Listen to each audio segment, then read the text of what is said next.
ಇದು ಬಂದ್ಬಿಟ್ಟು IoT based robotic arm. ಇದೇನು ಮಾಡುತ್ತೆ ಅಂದರೆ ಇಲ್ಲಿ ಆರ್ಡಿನೋ ಯೂಸ್ ಮಾಡಿಕೊಂಡು ಈ ಆರ್ಮ್ ಕಂಟ್ರೋಲ್ ಆಗುತ್ತೆ.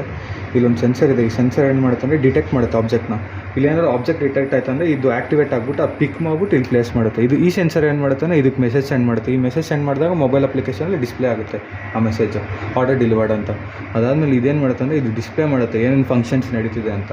ಮತ್ತು ಇದು ಕನ್ವೇಯರ್ ಬೆಲ್ಟ್ ಏನು ಮಾಡುತ್ತೆ ಅಂದರೆ ಆಬ್ಜೆಕ್ಟ್ನ ಇಲ್ಲಿಂದ ಇಲ್ಲಿ ಮೂವ್ ಮಾಡಿದಾಗ ಈ ಸೆನ್ಸರ್ ಡಿಟೆಕ್ಟ್ ಮಾಡುತ್ತೆ ಮತ್ತು ಆಬ್ಜೆಕ್ಟ್ನ ಪಿಕ್ ಆ್ಯಂಡ್ ಪ್ಲೇಸ್ ಮಾಡುತ್ತೆ. ಇದು ಬಂದ್ಬಿಟ್ಟು 4DOF pick and place robotic arm. ಮತ್ತು ಇಲ್ಲಿ ಕನೆಕ್ಷನ್ಸ್ ಇರೋದ್ರಲ್ಲಿ ಈ ಆರೆಂಜ್ ಕಲರ್ ವೈರ್ಸ್ ಎಲ್ಲ ಬಂದ್ಬಿಟ್ಟು ಡಿಜಿಟಲ್ ರೈಟ್ ಮಾಡೋಕ್ಕೆ, ಸರ್ವೋಗಳನ್ನ ಕಂಟ್ರೋಲ್ ಮಾಡೋಕ್ಕೆ. ಇಲ್ಲಿ ರೆಡ್ ಮತ್ತು ಬ್ರೌನ್ ಇರೋ ವೈರ್ಸ್ ಎಲ್ಲ 5 ವೋಲ್ಟ್ಸು ಪವರ್ ಸಪ್ಲೈ ಕನೆಕ್ಷನ್. ಈ ಥರ ನಾವು ಪವರ್ ಸಪ್ಲೈ ಕೊಟ್ಟಿದ ತಕ್ಷಣ ಆನ್ ಆಗುತ್ತೆ. ಆನ್ ಆಗ್ಬಿಟ್ಟು ಒಂದ್ಸತಿ ಕ್ರಾಸ್ ಚೆಕ್ ಮಾಡಿಕೊಂಡು ಪೊಸಿಷನ್ಗೆ ಹೋಗುತ್ತೆ. ಅದಾದಮೇಲೆ ಏನು ಮಾಡಬೇಕು, ನಾವು ಆಬ್ಜೆಕ್ಟ್ ತೊಗೊಂಡು ಇಲ್ಲಿ ಇಡಬೇಕು. ಈ ಥರ ಆಬ್ಜೆಕ್ಟ್ನ ಹೆಂಗೆ ಬೇಕಾದ್ರೂ ಇಡ್ಬೋದು. ಅಂದರೆ ಆಬ್ಜೆಕ್ಟ್ ಕರೆಕ್ಟಾಗಿ ಡಿಟೆಕ್ಟ್ ಆಗಿರಬೇಕು. ಸೆನ್ಸರ್ ಡಿಟೆಕ್ಟ್ ಮಾಡುತ್ತೆ, ಪಿಕ್ ಮಾಡಿ ಪ್ಲೇಸ್ ಮಾಡುತ್ತೆ.